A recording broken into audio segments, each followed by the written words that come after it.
poursuivre en se posant cette question. Et si mécéner, c'était disrupter? On va essayer d'y arriver, Nicolas Bordas. Je vous invite à me rejoindre. Nicolas Bordas, vice-président international de TBWA Worldwide. On peut vous applaudir, évidemment. Et vous êtes aussi engagé auprès d'une agence de pub associative qui favorise l'insertion de jeunes du 9-3, comme on dit, du 93, voilà, de Seine-Saint-Denis. Donc Nicolas Bordas, je vous en prie pour cette question. Et si mécéner, c'était disrupter? Je vous en prie, installez-vous rapidement. Merci beaucoup. Voilà, association qui s'appelle Nouvelle Cour à la Courneuve, qui est déjà parrainée par la Fondation Renault, par BNP Paribas, par la Fondation TF1 et bientôt par vous. Mais ça, c'était la page de pub avant mon intervention. Je suis là pour, en 10 minutes, vous donner encore plus envie d'innover radicalement et encore plus d'essayer d'accélérer en quelque sorte ce mouvement naturel qui est le besoin d'innovation que nous avons, que vous avez dans ce monde qui change.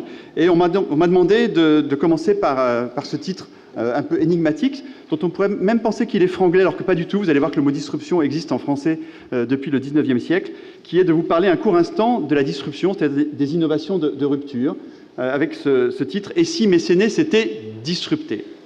Alors un tout petit mot rapide d'où je parle. Moi, je suis vice-président d'un groupe international présidé par un Français, Jean-Marie Dru, que vous connaissez peut-être, qui s'appelle TBWA et qui travaille pour des grands clients, tout ce que vous voyez mondiaux. Tout ce que vous voyez fait pour Apple, c'est fait par TBWA. Ce que vous voyez fait pour Nissan, partiellement sur McDonald's, SNCF, Adidas, BNP Paribas, Accenture et d'autres. Mais on est aussi connu dans notre petit métier pour être l'agence dite de la disruption. Et on a commis, en particulier Jean-Marie Dru, a commis un certain nombre d'ouvrages sur ce thème, au point que, vous ne le savez peut-être pas, mais chaque fois que vous prononcez ce mot, vous nous devez quelque chose, puisque disruption est une marque déposée depuis 1993 par nous. Donc c'est vrai qu'on s'est laissé un peu envahir, et je vous rassure, on ne poursuit pas tous les gens qui parlent de disruption dans les pays où la marque nous appartient, mais il est un fait que cette marque qui était un nom bizarre il y a 20 ans est devenue aujourd'hui quasiment un mot valise, un mot que tout le monde emploie. Alors disruption, on m'a dit d'appuyer sur le bouton de droite et ça marcherait. Voilà. Disruption, à l'origine, c'est à la fois un terme anglo-saxon, beaucoup de gens le savent si vous parlez anglais, mais aussi un terme français. Et ça, vous ne le savez sûrement pas, parce que quand je ne suis pas là pour le dire, personne ne s'en souvient. Donc le terme anglais, c'est un terme assez usuel dans le langage courant, hein, c'est un nom commun anglais, qui qualifie un événement brutal, une rupture accidentelle, et qui est accidentelle et négative. C'est-à-dire dans l'usage commun, on emploie disruption pour dire un accident climatique, par exemple, est arrivé. Donc historiquement, depuis des décennies, ce mot était utilisé essentiellement dans une acception négative pour dire accident. En français, ça existe, on le retrouve au début du XXe siècle dans certains dictionnaires. C'est un mot qui voulait dire court-circuit électrique, donc un mot technique employé uniquement par les électriciens. S'il y en a dans la salle, ils s'en souviennent peut-être. L'apport de Jean-Marie Dru, je crois que j'appuie pas assez fort sur le bouton, l'apport de Jean-Marie Dru, que voici en photo, je suis payé chaque fois qu'il apparaît, il est tout petit en bas, dans son premier livre, c'est de dire « oui, ok, mais c'est un peu comme les Chinois qui vous disent que dans crise, il y a opportunité. » Dans disruption, il y a aussi potentiellement de l'intentionnel et du positif. On peut faire de l'innovation de rupture pour la bonne cause, j'allais dire. Et donc, pour reprendre une citation de Jean-Marie lui-même, la disruption désigne à la fois une rupture avec le passé, certes, mais aussi un saut par rapport au présent. Il avait écrit un bouquin qui s'appelait « Saut créatif » avant, et un acte vers l'avenir. Autrement dit, la disruption peut être une approche, peut être une méthode qui vise à créer de la rupture positive et pas simplement à être victime d'une rupture négative qui peut se produire dans son environnement, et il s'en produit beaucoup, et qui bouscule et transgresse les conventions établies. Il se trouve qu'au tout début, donc au cœur de la méthode disruption telle que nous l'entendons, il y a 3 concepts simples. La convention, où on était et ce dont on veut sortir, le saut qu'on veut opérer, la disruption, qui est l'idée en rupture, et la vision, qu'est-ce qu'on veut avoir créé, quel est le résultat finalement. Donc vous pouvez le prendre dans tous les sens, vous savez où vous voulez aller, comment en sortir, ou au contraire, vous savez qu'il faut sortir, où aller, mais vous avez besoin de cette valse à 3 temps, convention, disruption, on va dire idée, si vous préférez, hein, ou innovation, et vision, car toute personne qui a créé quelque chose sait qu'il l'a créé dans une intention, soit de résoudre un problème existant, soit de préempter quelque chose dans le futur. Et très souvent, quand on enseigne la disruption, puisque je l'enseigne également à Sciences Po, d'où je viens ce matin, quand on enseigne la disruption, on prend cet exemple pour dire « mais la disruption, elle est partout ». C'est pas simplement une histoire de com, une histoire de marketing, une histoire d'entreprise, une histoire de business, pas du tout. Elle est dans n'importe quelle œuvre d'art. Si vous allez voir l'exposition Miro, vous verrez comment Miro, à un moment donné, avec Picasso, puisqu'ils étaient quand même deux peintres catalans de grand talent, a disrupté l'art. Et ça marche aussi pour le sport. Et là, je vais faire appel aux plus anciens d'entre vous. Savez-vous quand, depuis quelle année on saute de cette manière-là? Depuis 1968, voilà un petit film pour l'illustrer. Et là, j'appuie sur le bouton pour que le film se lance. Merci au pupitre de m'aider à appuyer sur le bouton. Je vais rappeler.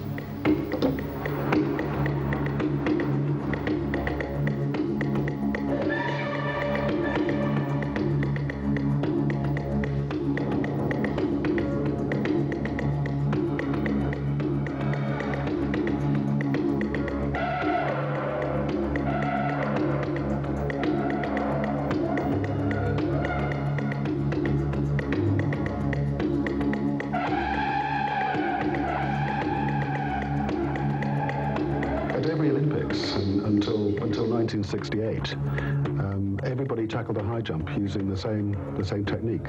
And then in Mexico in '68, along comes Dick Fosbury and shows the world what at the time was considered to be a radical and revolutionary way of high jumping, which nobody had even considered before.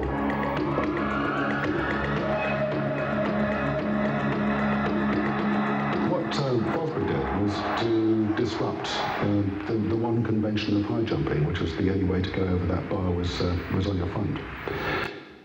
Voilà, c'est ça la définition de la disruption stratégique. Ça consiste à, de manière volontaire, challenger une convention, quelque chose qui existe, pour imposer quelque chose qui ne va pas juste faire gagner des petites parts de marché, mais une plus grande part de futur. Ici, Fosbury n'a pas gagné des millimètres, il a gagné des centimètres. Et donc, on peut raconter l'histoire Fosbury au travers de ce petit format. La convention, c'était il faut faire face à l'obstacle. Et depuis les Grecs, on pensait que c'était la seule manière de sauter efficacement. La disruption, c'est et si on abordait l'obstacle de dos, on voit bien la pensée out of the box, comme on dit chez les anglo-saxons, en dehors de la boîte, et toujours plus haut, et la vision de ceux qui sautent en hauteur, si c'est votre cas, vous devez le savoir. Et en fait, ça marche à peu près partout, sous toute forme d'innovation. Je ne dois pas envoyer le clic au bon endroit. Merci. Et donc, Apple, qui est notre client fétiche depuis 1984, lancement de Macintosh jusqu'à aujourd'hui, est l'incarnation d'une disruption extrêmement simple, qui consiste à dire qu'il y a une convention qui est l'homme était l'esclave de la machine. Moi-même, quand j'étais à l'ESSEC dans les années 80, j'apprenais le Fortran, le COBOL et APL, qui sont des langages qui ne m'ont pas servi à grand-chose, mais j'étais dans la convention, et puis Apple est arrivé avec Macintosh qui dit bonjour, hello, et qui crée une rupture par rapport à l'existant, et qui décide de mettre la machine au service de l'homme avec une vision créative, libératrice de la créativité humaine. Donc voilà le format disruption d'Apple qui se traduit non seulement dans ses produits, mais aussi, par exemple, dans sa manière de commercer. Les Apple Store sont l'incarnation de la disruption Apple dans la manière de vendre les produits. Au cœur de la disruption est ces mots magiques, le what if en anglais, le et si en français. C'est-à-dire que dès que vous avez une idée, si vous êtes capable de l'exprimer de manière simple, compréhensible par tous, sous la forme d'un et si, et plus il est simple, plus il est efficace, vous allez pouvoir à la fois dire ce que vous voulez établir, le futur, mais aussi ce à quoi vous vous opposez, le passé. Démonstration.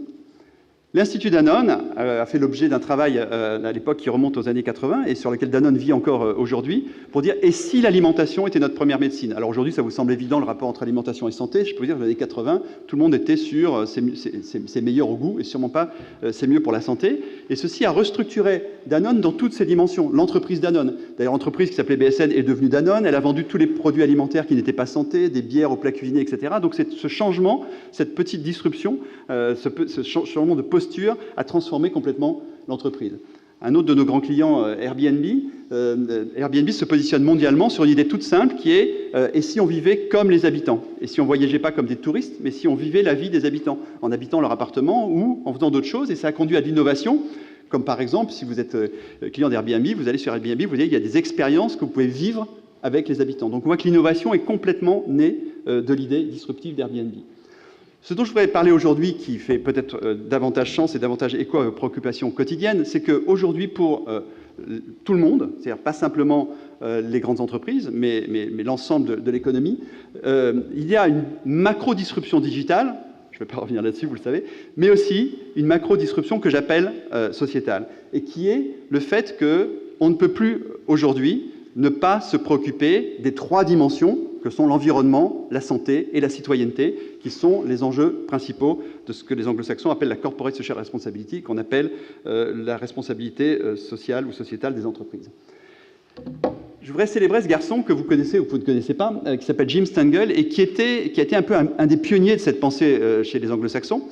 Pourquoi? Parce qu'il était le directeur marketing monde, le CMO monde de Procter & Gamble, lorsque Pampers a décidé d'offrir des vaccins chaque fois que vous achetiez des couches Pampers. Et on a vu que ça a une incidence colossale sur le business model de Pampers. Autrement dit, Pampers vendait plus de couches culottes, et Procter était plus riche en ayant une promotion ou en offrant des vaccins pour l'Afrique qu'en faisant une réduction de prix par exemple. Donc Philippe Stengel a théorisé cette approche il y a déjà longtemps dans un livre qui s'appelle Grow, qui n'a rien perdu de son actualité et qui montre que les entreprises mondiales qui ont un purpose, comme on dit les anglo-saxons, donc un but, une raison d'exister, sont plus performantes, plus efficaces que les autres.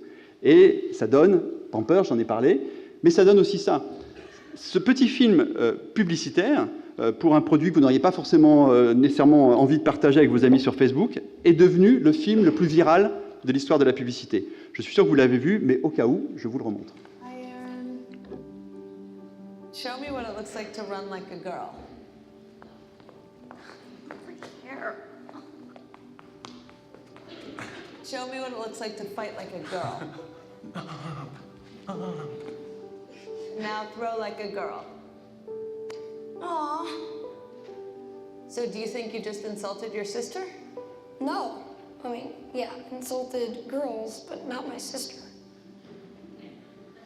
My name is Dakota, and I'm 10 years old. Show me what it looks like to run like a girl. Throw like a girl. Fight like a girl. What does it mean to you when I say run like a girl? It means run fast as you can.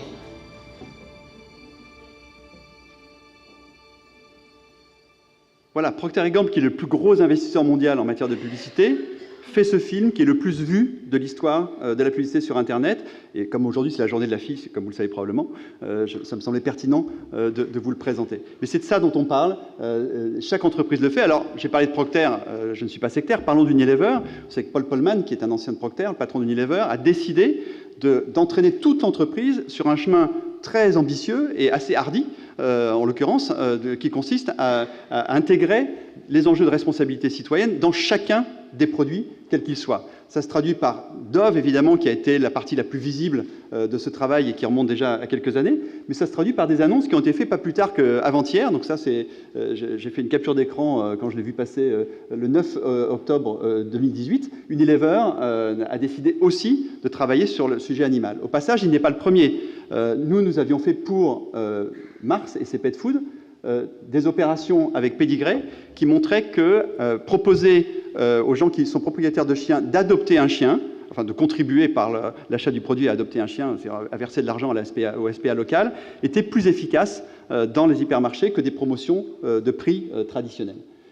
Ou ça peut être des pure players, des nouveaux entrants qui, eux, naissent dès le départ d'une démarche, entre guillemets, plus citoyenne, plus sociétale, soit sur la dimension environnementale, soit sur la dimension santé, soit sur la dimension citoyenneté qui couvre l'ensemble des supports. Tout ça pour vous dire que ma conviction profonde, c'est que le potentiel d'innovation qui vous concerne est juste formidable, puisque les enjeux qui parfois, des fondations qui parfois étaient un peu extérieures aux entreprises, c'est beaucoup moins le cas maintenant, rejoignent les enjeux business centraux des entreprises et donc créent des opportunités de différenciation de l'offre et donc de communication de la part des grandes marques, des grandes entreprises. Et je terminerai juste par un exemple qui montre que la disruption s'applique à tous les étages, et c'est ce que vous verrez dans un instant dans le débat, où on pourrait remettre chacune des belles idées qui va vous être montrée d'innovation sous l'angle du « et si », formulant qu'est-ce que cette innovation a changé par rapport à l'existant et qu'est-ce qu'elle a établi comme nouvelle norme pour le futur. J'ai juste fait pour vous ce que je crois être, c'est pas moi qui l'ai fait, j'aurais adoré l'inventer, mais ce que je crois être le format disruption de cette jolie idée qui est le Giving Tuesday et qui, je vous rappelle, a lieu le 27 novembre, c'est aussi une manière de leur faire un peu de pub. Le 27 novembre 2018, j'espère que vos entreprises ou vous-même y participez d'une manière ou d'une autre. Et donc la convention, c'est que chaque année, le Black Friday célèbre la consommation, et donc le « et si » qui est le cœur de cette idée, c'est « et si on célébrait chaque année le don avec une référence implicite » pour ceux qui connaissent le Black Friday évidemment, avec le Giving Tuesday, sur la vision générale qu'il faut donner envie de donner, si on veut que les gens donnent plus et davantage. Donc voilà ce que je voulais partager avec vous en introduction, en vous donnant envie, j'espère, d'être encore plus disruptif dans le futur. Merci beaucoup.